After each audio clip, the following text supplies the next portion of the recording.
ঘুমের ঘোরে একটি শিশুর মৃদু হাসি কিংবা হঠাৎ চমকে ওঠা, সাধারণ চোখে এটি কেবলই কিউটনেস মনে হলেও এর পেছনে লুকিয়ে আছে মানব মস্তিষ্কের এক বিস্ময়কর বিবর্তন। প্রাপ্তবয়স্কদের তুলনায় শিশুদের ঘুমের ধরন একদম আলাদা। নবজাতকরা তাদের ঘুমের প্রায় ৫০% সময় কাটায় র্যাপিড আই মুভমেন্ট স্টেজে। এই সময়ে আমাদের মস্তিষ্ক সবচেয়ে বেশি সক্রিয় থাকে। এই অ্যাক্টিভ স্লিপ পর্যায়টি মূলত শিশুর স্নায়ুতন্ত্র বা নার্ভাস সিস্টেমের বিকাশের একটি ল্যাবরেটরি। এই বয়সে তাদের হাসিটা কোনো মজার স্মৃতি থেকে আসে না, একে বলা হয় রিফ্লেক্স স্মাইল। বিজ্ঞানীদের মতে এটি মূলত শরীরের একটি স্বয়ংক্রিয় পেশি সঞ্চালন। কিছু গবেষক মনে করেন এটি বিবর্তনের একটি অংশ, যা মা বাবার সাথে শিশুর একটি অদৃশ্য বন্ধন তৈরি করতে সাহায্য করে।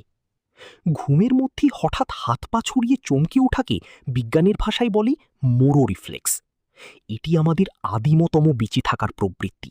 সামান্যতম ভারসাম্যহীনতা বা শব্দের সংকেত পেলে শিশুর মস্তিষ্ক মনে করে সে পড়ে যাচ্ছে, আর তৎক্ষণাৎ শরীর এই প্রোটেক্টিভ মুভমেন্টটি করে।